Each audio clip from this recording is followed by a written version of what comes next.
l'offensive. J'attends de voir ce que ça va donner. Pour introduire un peu Natacha, ça fait à peu près 6 ans, ce que tu me disais, hein, que tu es dans le monde du test logiciel, avec 2 casquettes, casquette de test lead, casquette aussi de Scrum Master. Tu es plutôt très orienté agilité, du coup, dans ton parcours. Et tu pourrais, de ce que j'ai compris, parler des heures et des heures, notamment de test logiciel, mais pas que. Une de tes passions, c'est les chevaux, les balades en chevaux.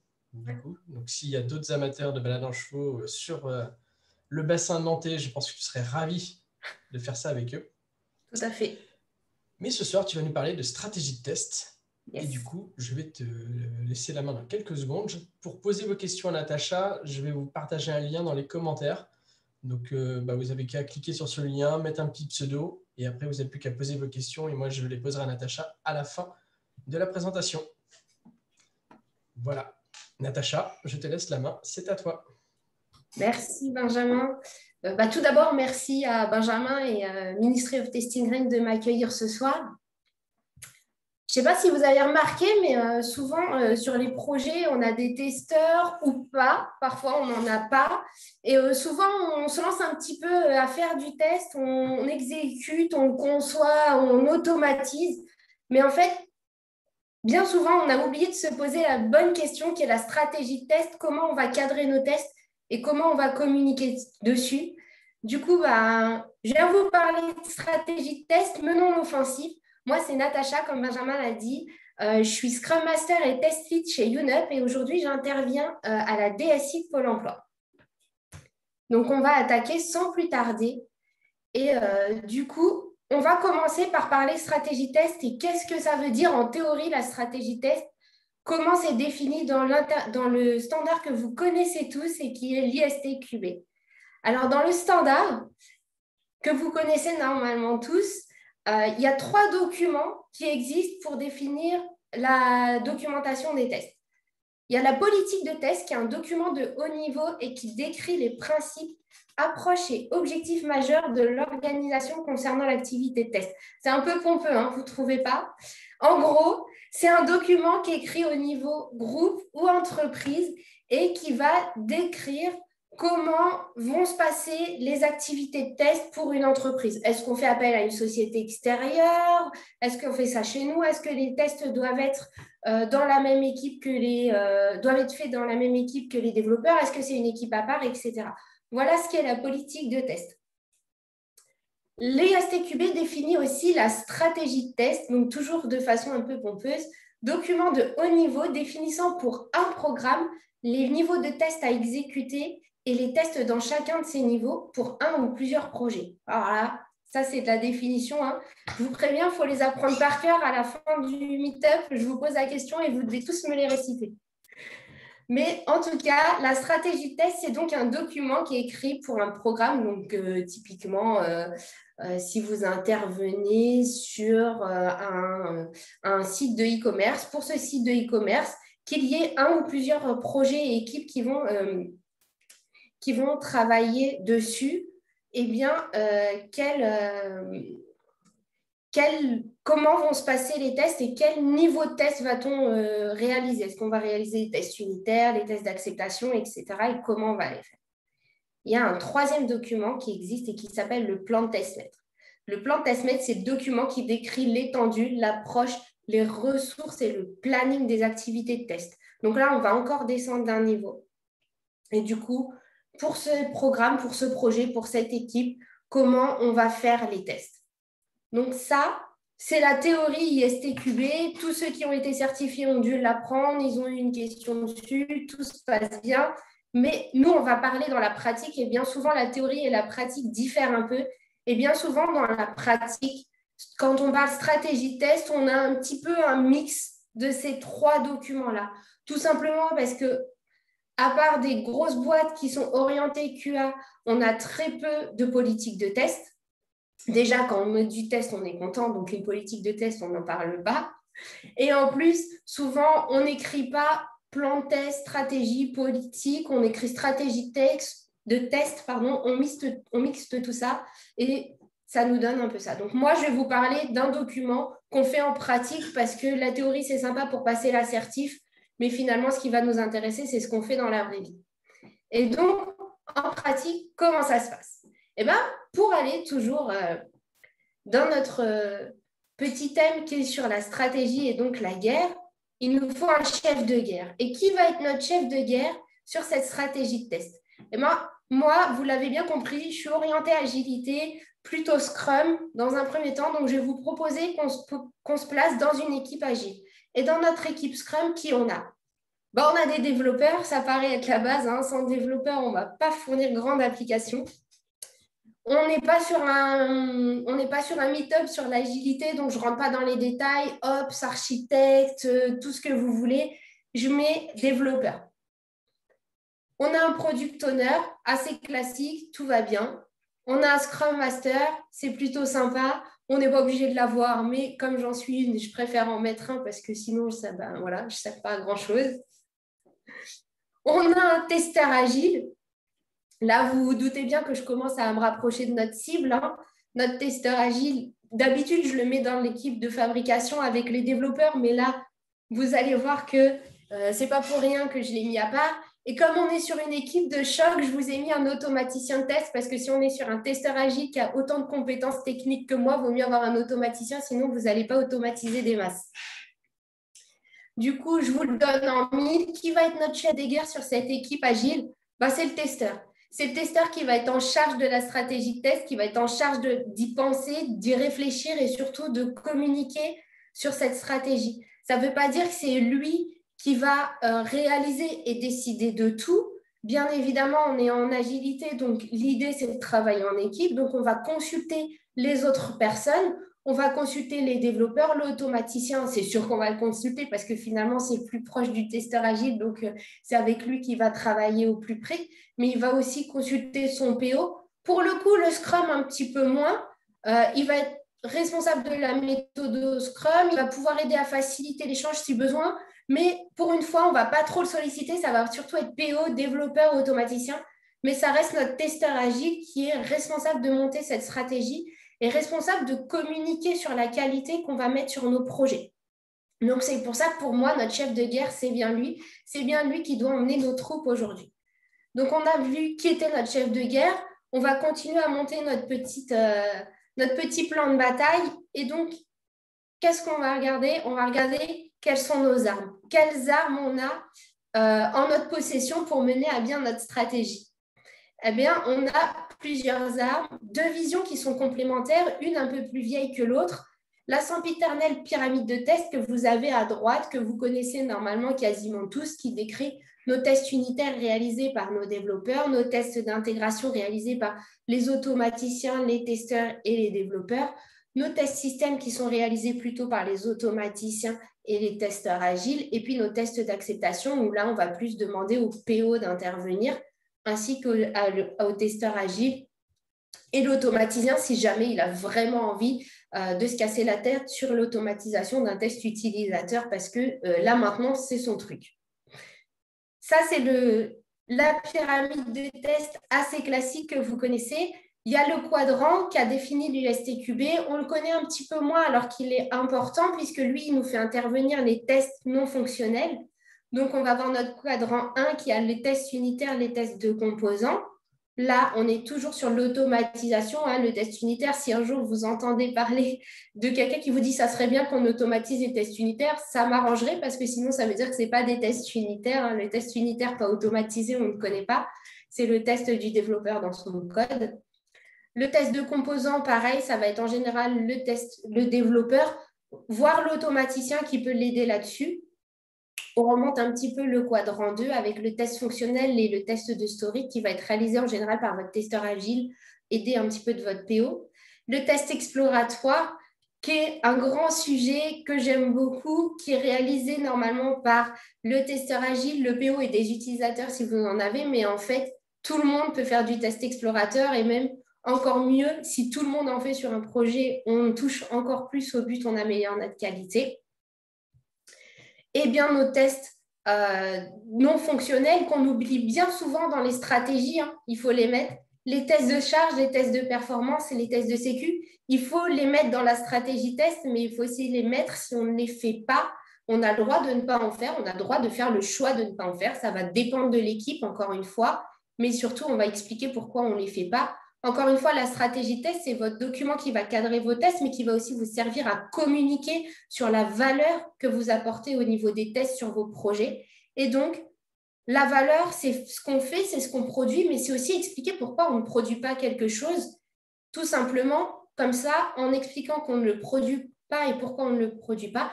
L'extérieur ne se dit pas qu'on n'y a juste pas pensé ou qu'on y a oublié. Il comprend que c'est un choix qu'on a fait et pourquoi on l'a fait. Donc, on a notre chef de guerre, le testeur agile. On a les armes en notre possession qu'on connaît tous, qui sont les tests d'acceptation, les tests système, les tests d'intégration, les quadrants, la pyramide. On continue. Il va nous falloir encore quelque chose. Il nous faut le lieu. Où est-ce que je la mets, ma stratégie de test, parce que je l'écris, j'y pense, on se met en équipe, on l'a fait, et maintenant, on l'a fait, on veut communiquer. Qu'est-ce qu'on en fait? Eh bien, ce qu'on en fait, on a, à mon sens, 3 endroits où on peut la mettre, même si j'ai mes préférences. On a le premier endroit, le document bureautique, Word, PowerPoint. Si ça vous amuse de le faire dans Excel, moi, je trouverais ça étrange. Mais faites-le dans Excel, peu importe. L'idée, c'est vraiment d'être à l'aise. On écrit notre stratégie de test dans un Word ou un PowerPoint. PowerPoint, moi, je ne trouve pas ça très pratique, mais pourquoi pas. Mon préféré, le wiki, Confluence, votre wiki GitLab, alors votre wiki GitHub, peu importe. Le wiki, mon préféré, c'est beaucoup plus facile à maintenir.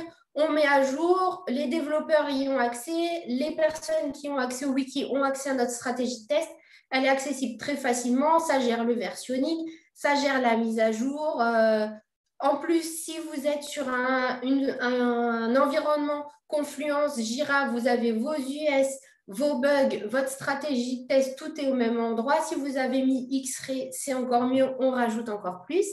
Si vous êtes sur un wiki GitLab et qu'en plus vous gérez vos bugs dans GitLab et que vous mettez votre stratégie de test dans GitLab, ça veut dire que vous regroupez au même endroit bugs, code et stratégie de test. Finalement, encore une fois, on va à l'essentiel. Clac, on fait ça. Ça, c'est le plus simple. Et je l'ai déjà vu une fois. J'ai trouvé ça étrange et pas très pratique, mais comme je l'ai vu, je l'ai mis. Mettre sa stratégie de test dans l'outil de gestion de projet. En fait, j'ai vu une équipe qui avait créé un ticket Jira et c'était sa stratégie de test. Ce n'est pas très pratique à mon sens. C'est compliqué. Les tickets Jira, si vous connaissez, au bout d'un moment, on sait bien que ça se perd dans le flow et le volume de tickets qu'on a, mais ça se fait, donc autant que je vous l'indique. Voilà. Si vous avez d'autres endroits que vous avez rencontrés, je suis ouverte. N'hésitez pas à me le dire. Mais en tout cas, à mon sens, voilà les 3 localisations de notre bataille. On a notre chef de guerre, le testeur agile. Là, on l'a vu avec ses troupes qui sont les développeurs. Tout ce monde-là va se battre un petit peu pour la qualité. On a nos armes. On a vu. On a notre lieu. Bien, je vous propose de passer au plan de bataille. Il va falloir la mener, cette guerre. Et comment on va faire notre plan de bataille. Le plan de bataille, moi, je vais vous proposer une trame. Bien évidemment, elle est non exhaustive. Et qu'est-ce que je mets dans ma stratégie de test? Alors, Natacha, tu es gentille, tu fais de l'agilité, tu nous parles stratégie de test, mais en fait, tu nous rajoutes un document et faire de l'agilité, c'est faire un peu moins de documents. Alors déjà, ce n'est pas forcément vrai. Mais en plus, sachez que si vous faites une bonne stratégie test, vous pourrez aller, et j'en parlerai juste après, faire des modes un peu plus sympas pour vous en tant qu'équipe que le sempiternel ALM, exécution de test, bug, fiche de test, correction, etc. Donc, c'est pour ça que pour moi, ce document, il est important. Et c'est pour ça qu'aujourd'hui, je trouvais que c'était important de partager avec vous ma façon de le faire.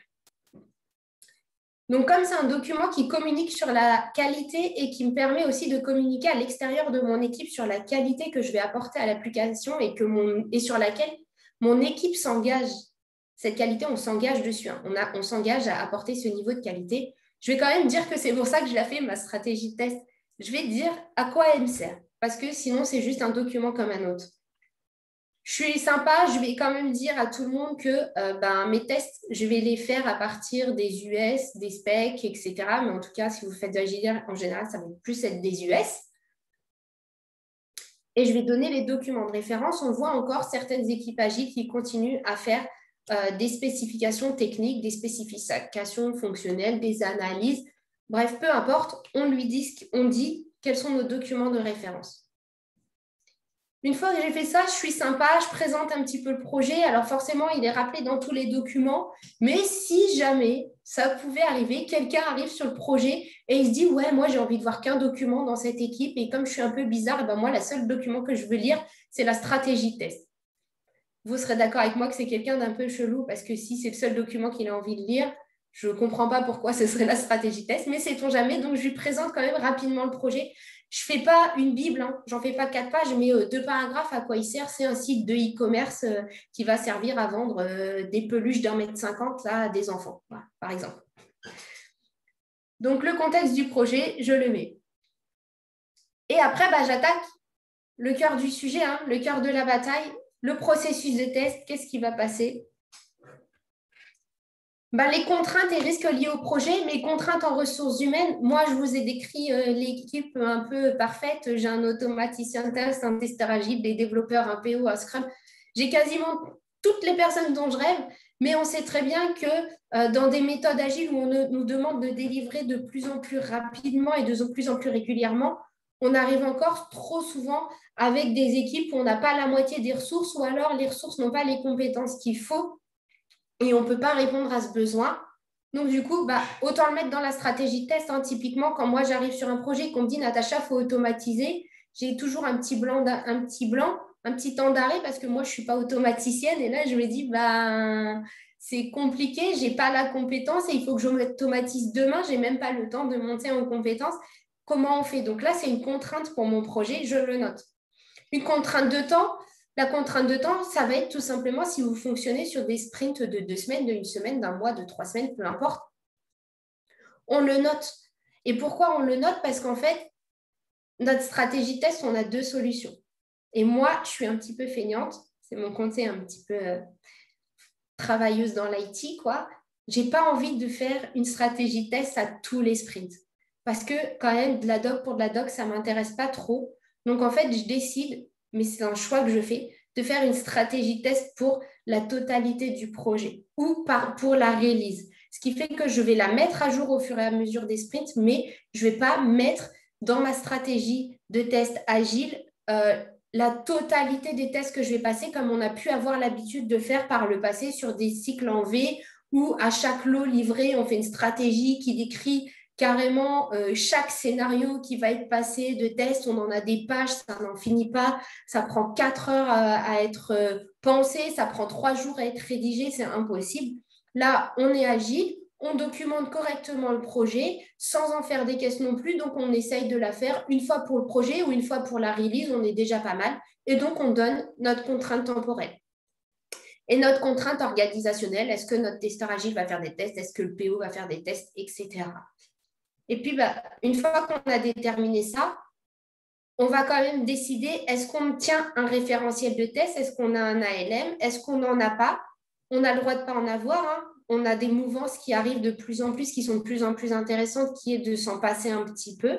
En tout cas, si on décide de ne pas en avoir et d'aller vers ces mouvances, on l'écrit quand même. Est-ce qu'on fait des campagnes d'exécution? Oui, normalement, on exécute quand même du test, que ce soit manuel ou automatisé. Mais en tout cas, est-ce qu'on le log quelque part? Est-ce qu'on écrit quelque part qu'on va mettre pass to fail à des scénarios de test? De la même façon, et comment on suit nos anomalies? Ça, par contre, ça reste quand même quelque chose qui, quelle que soit notre façon de faire les tests, qui est nécessaire. Comment on remonte nos anomalies aux développeurs? Comment elles sont suivies? Comment on sait qu'ils ont corrigé, relivré? Dans quel outil c'est mis? Est-ce qu'on fait des fiches de test comme on a pu le faire encore il y a quelques années où il fallait vraiment faire du pas à pas avec chaque copie d'écran? Forcément, si vous avez un test automatisé qui est plutôt bien fait et qui est bien reporté, la copie d'écran, elle ne vous coûte rien parce que le test l'a fait. Mais si vous continuez à avoir du test manuel, il va falloir le faire à la main. Donc, encore une fois, est-ce qu'on fait tout ça? On le suit. Et puis après, du coup, quelles armes on utilise, hein? On les a vues tout à l'heure, nos armes, tous nos niveaux de test, tous nos types de tests. Est-ce qu'on les fait tous? Est-ce qu'on ne les fait pas?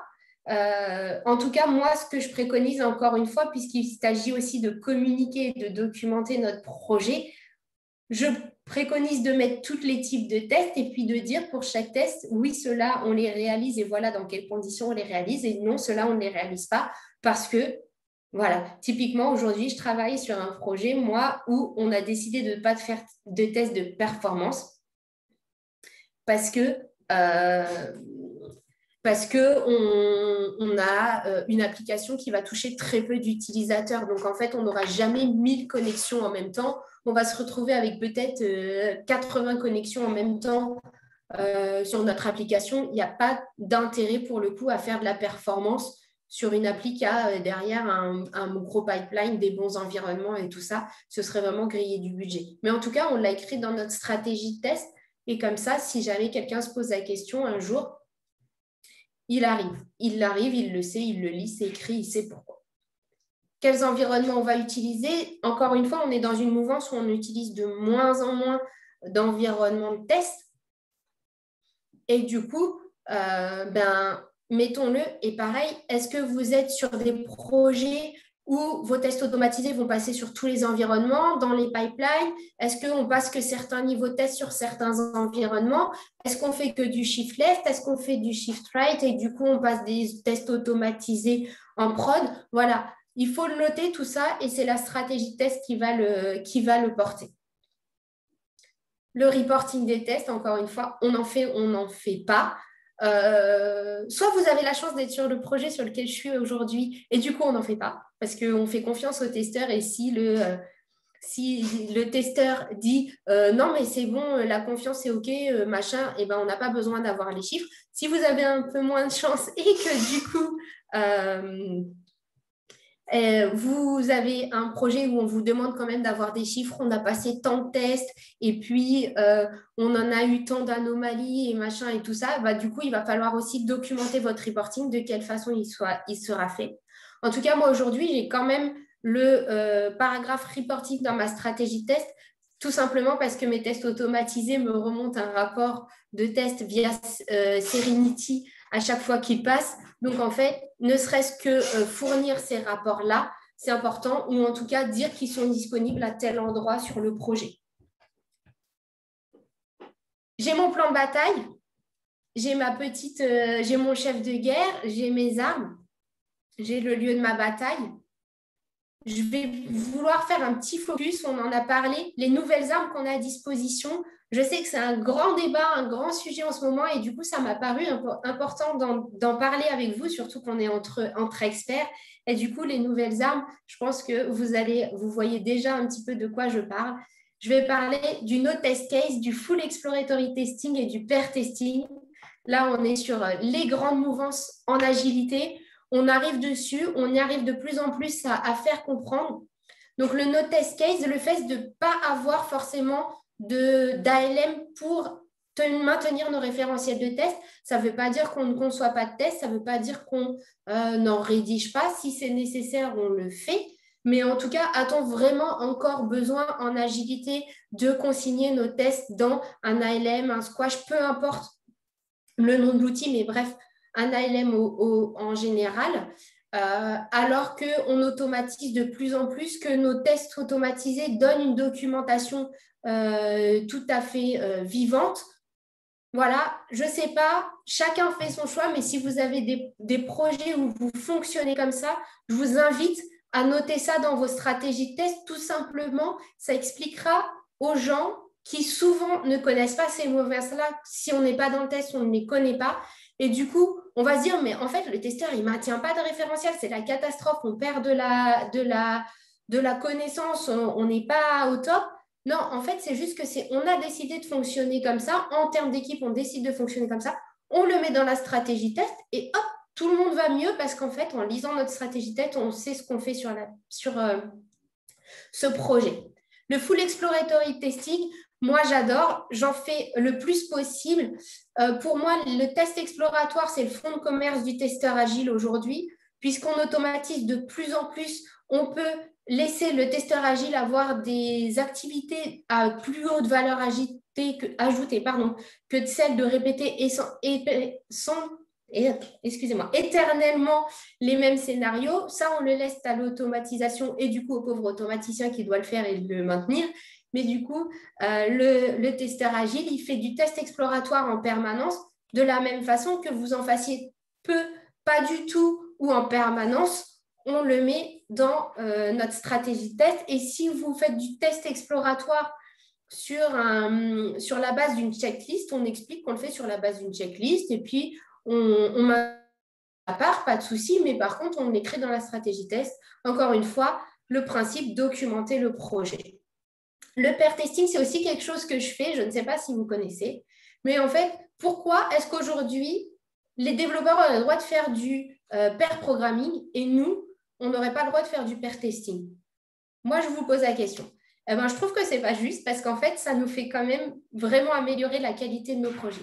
Que vous fassiez votre pair testing entre deux développeurs, que ce soit un PO, un testeur, deux testeurs, un automaticien, un testeur, un développeur, un automaticien, un développeur, vous mettez tous les gens que vous voulez, vous les mettez par deux, c'est l'essentiel. Un qui regarde le code ou un qui fait des tests à l'IHM, peu importe, mais on y va à deux. Si en plus vous faites ça avec le développeur et qu'il arrive à débugger en même temps que vous testez, vous avez gagné 4 jours sur vos bugs parce que vous n'avez pas rempli de tickets d'anomalie, il n'a pas galéré à le comprendre, il n'a pas galéré à trouver où c'est parce que comme c'est en live, a priori, il sait certainement où c'est. Il le corrige, il vous le relivre. Avec les pipelines maintenant qui passent en très peu de temps, ça fonctionne. Si vos tests automatisés sont dans les pipelines, vous avez fait votre non-règle, bon passage. Le pair testing, vous gagnez du temps. Effectivement, ça vous fait perdre un petit peu de vélocité au niveau du développeur parce qu'il va falloir qu'il vienne tester avec vous. Mais finalement, vu qu'on y gagne par la suite, est-ce qu'on ne devrait pas plutôt voir ça comme un investissement qu'une perte? Donc voilà les nouvelles armes. Que vous en fassiez un petit peu, pas beaucoup, pas du tout. En tout cas, bon, si vous n'en faites pas du tout, ne les mettez pas dans votre stratégie test parce que sinon tout le monde va vous demander ce que c'est. Mais si vous en faites un petit peu ou si vous faites 15, c'est là ou tous, mettez-les tous et expliquez ce que c'est, ça permettra de le voir. Encore une fois, je le rappelle, la stratégie test, c'est pour vous en tant que projet, mais c'est aussi pour l'extérieur. Quel niveau de qualité on va apporter à notre application, comment on va répondre à ce niveau de qualité. C'est tout l'enjeu de la stratégie de test et ça fait pour moi partie des documents importants aujourd'hui dans les équipes agiles parce qu'il permet du coup de se débarrasser de plein d'autres documentations et de pouvoir se concentrer à ce qu'on aime le plus, améliorer la qualité de nos applications. Je vais terminer par cette petite citation de Martin Luther King qui est « Ceux qui aiment la paix doivent apprendre à s'organiser aussi efficacement que ceux qui aiment la guerre ». Finalement, l'activité de test, c'est la même chose. Si on veut par la suite qu'on ne vienne pas nous embêter sur le comment, le pourquoi et le niveau qu'on a voulu lui donner, faisons notre stratégie de test, préparons-la et du coup, on ne viendra pas nous embêter par la suite. On n'aura pas besoin d'entrer en guerre pour ce qui se passe. J'ai terminé. Je vous remercie pour cette demi-heure où vous m'avez écouté en parlant de la stratégie de test. Et puis, s'il y en a qui veulent me poser des questions, je suis prête à échanger avec vous.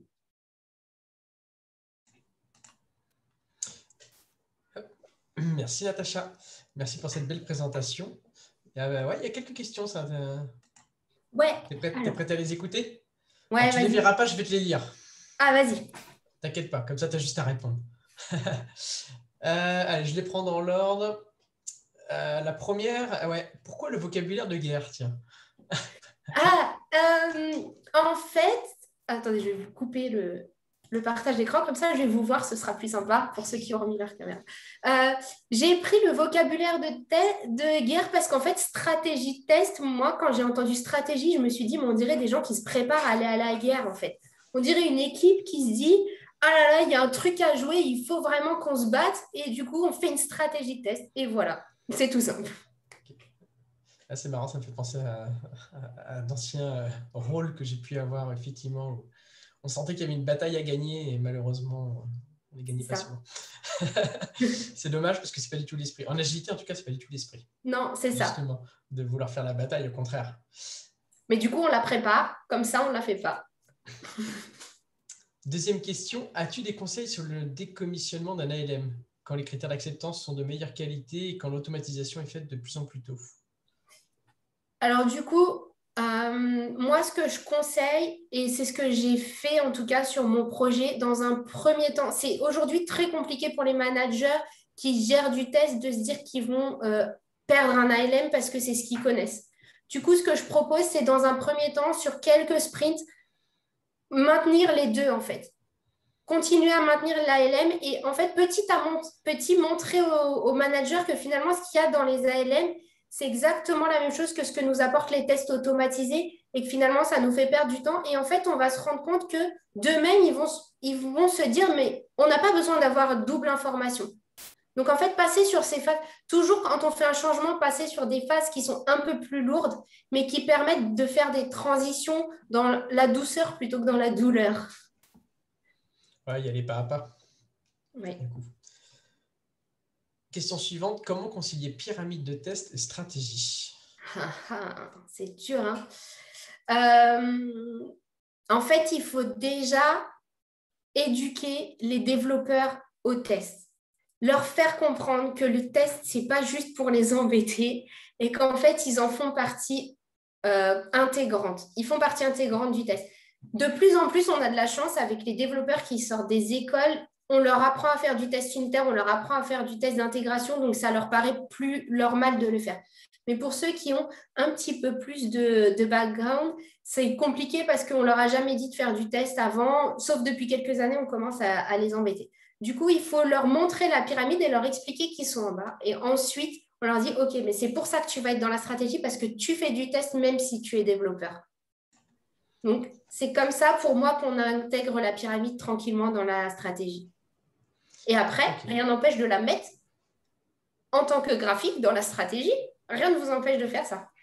C'est ce que Lisa et Janet mettent dans leur livre, justement, Agile Testing Condense. Et moi, je rajouterais aussi que pour faire l'avocat du diable des développeurs, des fois, le management aussi, pour court-circuiter, Bien sûr. Ça a des coûts. Oui, ça a des coûts, effectivement, peut-être de l'immédiat, il y a encore. Il faut court-circuiter les tests. Donc, c'est souvent la qualité qui est une problématique de tout le monde, au final. Et les tests n'est qu'un outil parmi d'autres pour atteindre la juste qualité. Ouais. Question suivante, en agilité, ces documents sont-ils utiles? Ça, c'est un grand débat. Hein. C'est un grand débat. À mon sens, oui. Et pourtant, je suis la spécialiste d'en faire le moins possible de documents. Je reporte quasi rien. Moi, je peux en faire et mieux je me porte parce qu'en fait, les documents que personne lit, je trouve ça complètement idiot. Mais pour moi, la stratégie, c'est un document utile parce qu'il va justement permettre d'éviter tous les documents derrière qu'on va nous demander si on n'a pas cette stratégie. Si vous la réfléchissez bien, que vous la maintenez, que vous la faites évoluer, on vous embêtera moins avec le reporting, avec les campagnes d'exécution, avec les ALM et tout ça. Finalement, on remplace 4 documents par un seul. Donc, voilà. Moi, je trouve que c'est un intérêt. Ok. Moi, j'aime bien aussi avoir des documents, mais ça apporte de la valeur, en fait. De la valeur au produit, parce que derrière, ça va nous faciliter la vie à nous, équipes. Et il ne faut pas oublier aussi, il ne faut jamais oublier et penser à la personne qui intègre l'équipe. C'est hyper important. Et la stratégie, si vous êtes testeur, vous le savez, en fait. C'est le premier document en tant que testeur que vous voulez voir quand vous arrivez. Parce que ça vous dit quasiment tout normalement. Donc, c'est clair. Question suivante. Les PO analystes n'ont pas forcément le temps de bien faire les tests. Un testeur dédié, ça se justifie comment? Eh bien, voilà. Vous l'avez, votre justification. Si, en fait, il faut voir, pour moi, le rôle du testeur agile n'est pas exactement le même que le testeur fonctionnel qu'on a pu avoir l'habitude d'avoir par le passé ou qu'on a encore sur les tierces recettes applicatives. Il y a encore plein de projets qui fonctionnent comme ça. Le testeur agile, ça va être un mix entre votre PO, il va aller en base de données, il va faire des tests, il va assurer la qualité, il va communiquer, il va apporter de la valeur, il va faire le tampon entre le PO et les développeurs pour que ça se passe bien. Votre testeur agile, il va au-delà du testeur qu'on peut trouver dans les tierces recettes applicatives. Et pour moi, il se justifie comme ça. Il va pouvoir améliorer la qualité des produits et c'est bien là le sujet en fait. C'est une pierre angulaire du projet de l'équipe. Ah bah moi je pense. Hein. Et je ne connais pas une équipe agile où les développeurs ont fini au bout de quelques sprints par ne pas se reposer sur le testeur. Ça arrive systématiquement. Systématiquement, vous êtes dans une équipe agile qui a un testeur dédié et votre testeur va devenir le point de référence de vos développeurs.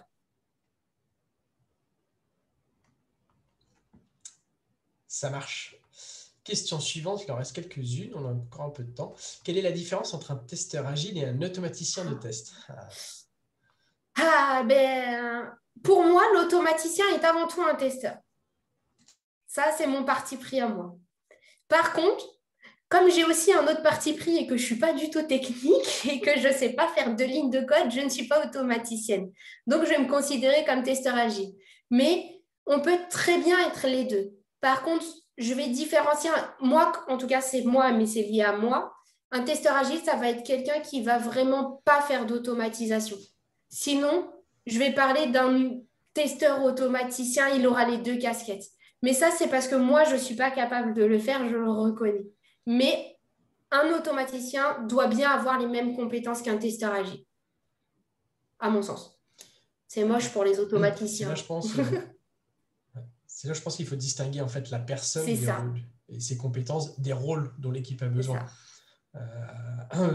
J'ai l'impression que toi, tel que tu te décris, tu es plus testeur en accompagnement très proche du product owner finalement, là où un automaticien va peut-être être plus proche des développeurs et là où un testeur agile qui a les 2 compétences va vraiment faire le pont entre les deux. Il y a ça. Et après, le testeur agile va normalement, à mon sens, plus être dans l'accompagnement de la qualité au global du projet, là où un automaticien va plus être dans l'exécution. J'aime pas trop exécution, mais je trouve pas trop d'autres mots. Production. La production de tests automatisés, en fait. Et aujourd'hui, sur mon projet, on fonctionne à 2, en fait. J'ai un automaticien et moi-même, et on fonctionne très bien parce qu'on se complète, on arrive aussi à confronter nos points de vue. Moi, forcément, des fois, j'ai envie d'automatiser des trucs. Il me dit attention, ça va coûter cher. Au contraire, des fois, j'insiste. Il me dit non, mais tu as raison, c'est juste que j'étais un peu feignant sur le coup. Voilà. Et je pense que les deux peuvent se rejoindre. Hein. Vraiment, si vous. Et de plus en plus, c'est ce qu'on va demander aux automaticiens ou aux testeurs agiles qui ont des appétences techniques de combiner les 2 rôles dans une même personne. Ok. Alors, j'en étais où dans les questions? Ça, j'ai fait. Dans une entreprise vraiment débutante dans les tests, peu de tests unitaires, un peu de tests unitaires, aucun pipeline.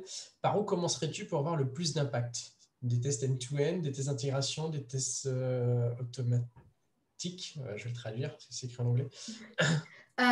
Tests automatisés plutôt. Ouais. Le moins coûteux reste le test unitaire.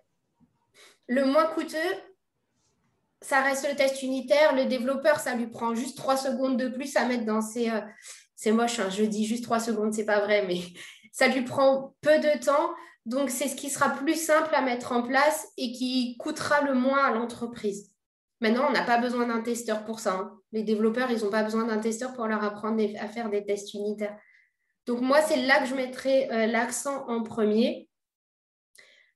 Après, c'est pour les entreprises qui sont débutantes, j'ai envie de dire, lancez-vous, testez des choses. Je n'ai pas vraiment de bonnes pratiques de base. En fait, il faut tester parce que chaque environnement est différent, chaque environnement a sa propre spécificité. Il faut trouver un manager qui est prêt à engager du test et après, il faut tester, voir ce qui nous convient le mieux. Il y a un livre qui est sorti récemment qui peut répondre aussi à la question, c'est Le chaînon manquant de Henri Bigot et Valentin Guerlesquin. Et il traite justement de ces problématiques d'une équipe qui démarre quasiment de rien, que avec du manuel, et qui évolue petit à petit justement vers beaucoup plus d'agilité, beaucoup plus d'automatisation. C'est plutôt bien fait, c'est narratif, c'est plutôt bien fait. Je vous conseille cette lecture. Question suivante, il en reste 3, si je ne dis pas de bêtises. Vous arrive-t-il de faire de devoir, je pense qu'il manque une virgule, type de faire ou de devoir faire d'autres documents, plan de test de niveau ou autre? Moi, j'en fais pas. Mais encore une fois, vous aviez bien compris que j'en fais pas beaucoup. Je sais qu'il y a des projets qui demandent encore, et j'ai vu des équipes agiles encore qui font ces documents-là pour chaque sprint.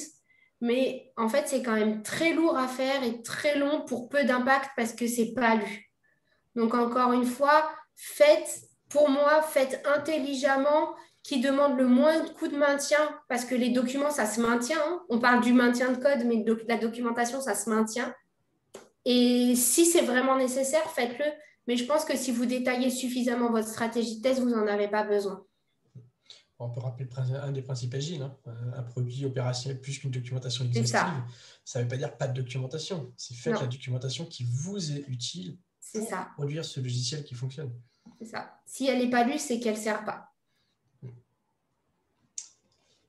Pourquoi full? Alors, je pense que c'est Xavier qui l'a posé. Pourquoi full exploratory testing? Ouais. Alors, je complète la question quand même. C'est pour dire que si on fait des tests manuels, alors ce sont des tests exploratoires et pas des tests scriptés. Il y a aussi les tests ergonomiques qui sont manuels. Ouais. Du coup, qu'entends-tu par full exploratory testing? En fait, ça veut dire qu'aucun test manuel n'est scripté. On ne sait pas où on va, on y va, c'est tout. On teste. Au début, je suis partie sur de la checklist, basée sur des checklists. Et en fait, maintenant, on ne fait même plus de base checklist. On ne fait que du test exploratoire. Par contre, tout ce qui est scripté est automatisé directement. Sauf effectivement nos tests d'ergonomie. Mais parce qu'en fait, nous, on a pris le parti de se dire que si une couleur avait changé par régression, ce n'était pas la fin du monde, en fait. Ou si un bouton, il avait diminué de taille ou quoi que ce soit, ce n'était pas la fin du monde. Beaucoup de tests automatisés d'IHM vont pouvoir remonter des choses. Après, encore une fois, le principe de l'automatiser, c'est de voir... Je viens de voir le commentaire, pardon. Xavier, il est au taquet. Ouais, je vois ça. Xavier? Non, je rigole. Je vais y venir, du coup. Je termine. Ça m'a perturbée, je ne sais plus ce que je vous disais. Oui, les tests automatisés, ça a un coût, donc il faut aussi automatiser quelque chose qui n'est pas trop compliqué à maintenir. Donc moi, quand je vois qu'on arrive et qu'on me dit on veut commencer par automatiser les tests utilisateurs, je me dis ça va être un truc de dingue, ça va coûter super cher. En maintien, ça va être la galère.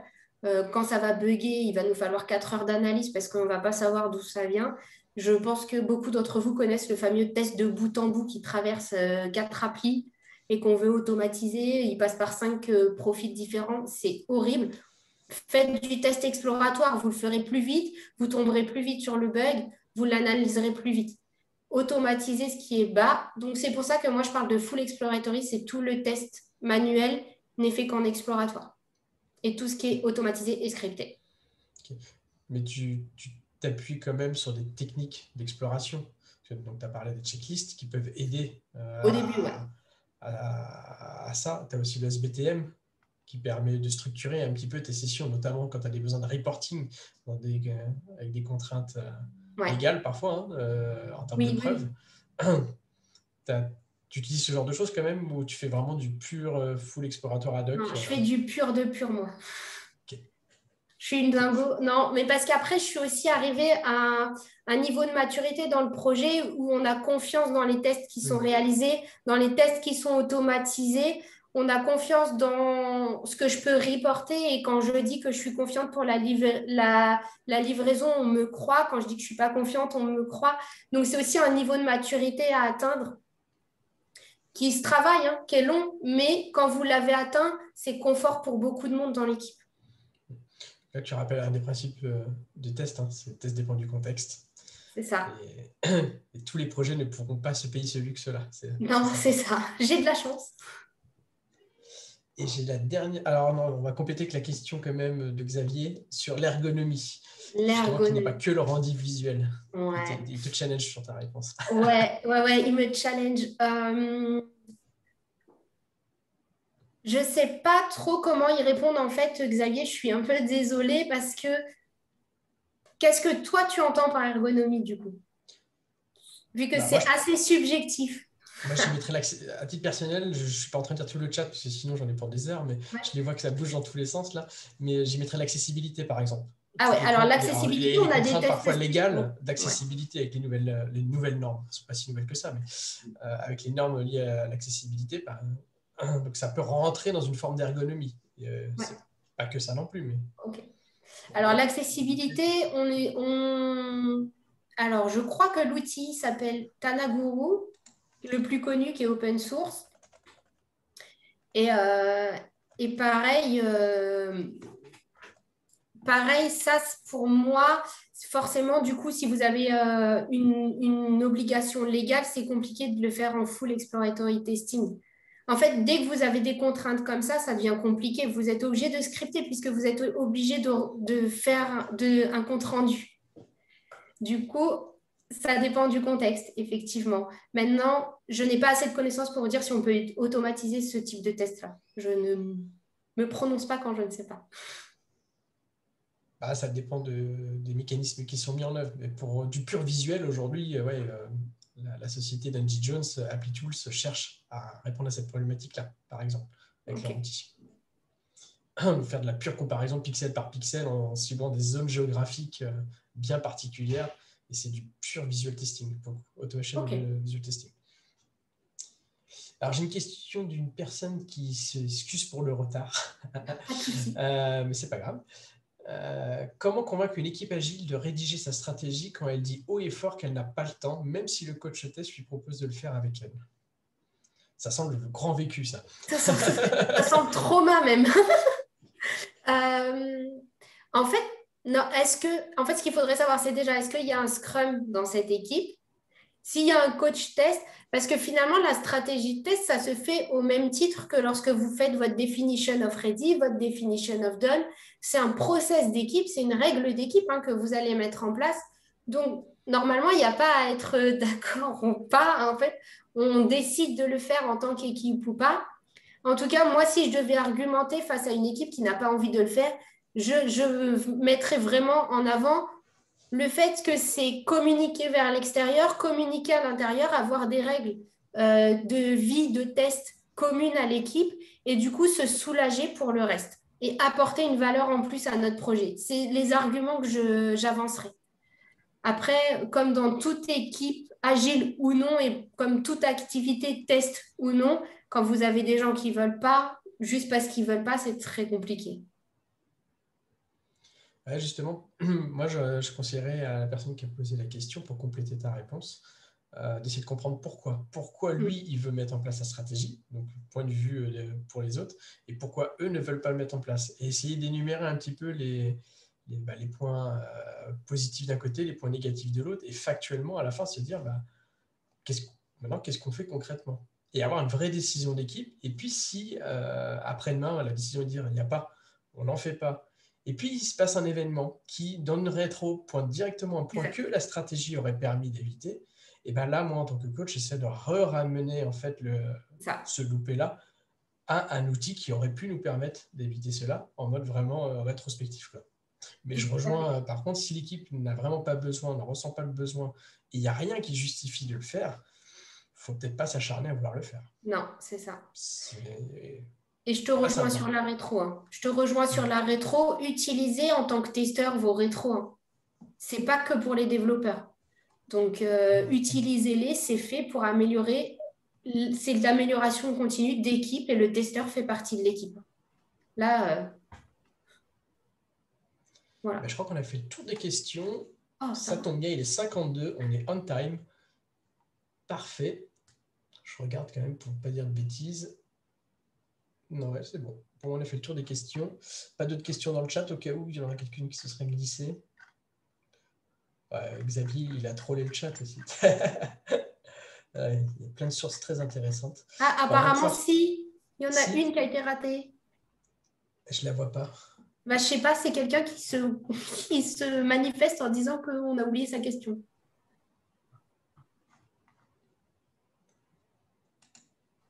Ah. Oui, effectivement, il y en a d'autres. J'avais pris que les 10 premières. Effectivement, mais je ne vais pas toutes les faire. Effectivement, je ne l'avais pas vu. Donc, du coup, celle qui arrive en suivant sera peut-être pas la, celle-là. Mais sinon, de toute façon, les questions qui restent, je te les enverrai, Natacha. Ouais. Au pire, tu y répondras en off. Comment capitaliser si on n'utilise pas d'ALM? Cela peut être compliqué si une nouvelle personne arrive sur le projet. Non. Ah, alors, du coup, les ALM, on a pour habitude de les utiliser pour vos tests manuels. Mais en fait, de plus en plus, on automatise, on en a parlé plusieurs fois. Vos tests automatisés sont de la documentation de tests, hein. Clairement, si vous faites par exemple du Gherkin, si vous avez un fonctionnement BDD que vous faites du Gherkin, vos fichiers features, qu'ils soient écrits en français, en anglais, en espagnol, en italien, en russe, en chinois, peu importe, ils sont écrits dans une langue qu'un testeur manuel est capable de comprendre. Donc là, vous avez documenté vos tests sur votre projet sans être dans un ALM. De plus, vous avez les critères d'acceptation des US. Ça vous donne aussi des scénarios de test. Et ça, n'importe qui arrive sur le projet, quel que soit son rôle, est capable de les connaître. C'est bien pour ça qu'aujourd'hui, en agilité, on se pose la question des ALM. Est-ce qu'ils sont nécessaires? Puisque finalement, en général, ce ne sont que des redites de ce qu'il y a dans les US ou dans les tests automatisés. Donc, en fait, on se retrouve avec plusieurs endroits la même chose. Finalement, a-t-on vraiment besoin d'un ALM? Elle est là, cette question, quand on a tout ça. Après, si vous n'avez pas tout ça, effectivement, peut-être que l'ALM est nécessaire. On revient encore une fois, tout dépend du contexte, de l'équipe, etc. Bah, souvent, on confond plus besoin de traçabilité C'est ça. avec un outil qui nous force à y stocker la totalité, finalement, de ces informations tracées. C'est ça. Mais Et est-ce qu'on en a besoin? ça dépend des contextes. C'est Il y a ça. une question qui remontait vraiment sur la pile et on va terminer par celle-là. Je ne suis pas sûr de bien la comprendre. Vas-y. On va voir si tu la comprends mieux que moi. Stratégie de test, 3 petits points. Check. Quid d'une stratégie qualité? Une stratégie de qualité projet Je ne sais pas qui a ou... posé la question. Si par chat, la personne Alors, si peut par chat, expliciter on un peut peu juste me plus. dire si c'est une stratégie de qualité projet, produit ou département, entreprise ou quoi que ce soit. Parce qu'effectivement, si c'est ça, on a des entreprises où il y a des stratégies de test qui sont faites en donnant les grandes chartes des produits. Donc, j'allais partir département, mais ça marche aussi pour les produits. Si sur un même produit ou sur un même type de produit, on est censé avoir le même taux de qualité avec les mêmes règles de vie, de test, effectivement, pas forcément besoin de parler de stratégie de test, même si, à mon sens, du coup, la stratégie de test de l'équipe du projet va être un affinage, ouais, on va dire affinage, un affinage de la stratégie de qualité produit. Mais j'en ai encore jamais rencontré, hein, personnellement. J'ai déjà jamais rencontré de politique de test, donc de stratégie de qualité produit. En tout cas, je ne sais pas si c'était le sens de la question. Je ne sais pas si la personne répond. Il y a Siam qui avait posé une question. Ne t'inquiète pas, Siam. Les autres questions, je les enverrai à Natacha. Et celles qui n'ont pas été répondues, on apportera une réponse écrite, du coup. Ouais. Hop, il va être il est Ouais. 56. Je pense qu'on va s'arrêter là, Ok. du coup. Je te remercie beaucoup, Merci à vous. Natacha. Donc l'événement est enregistré, donc le temps de vérifier la vidéo, que tout s'est bien passé. Et puis on communiquera sur les meet-up respectifs le lien du coup de la vidéo. Et pareil, on mettra aussi la liste des questions-réponses et notamment des questions non répondues. Super. Merci à tous en tout cas de m'avoir écouté et d'avoir passé ce temps avec moi. Merci à toi d'avoir pris du temps de nous expliquer tout ça et de nous partager ta vision de la stratégie de test. Voilà. Bonne soirée. Bonne soirée à tous. Au revoir.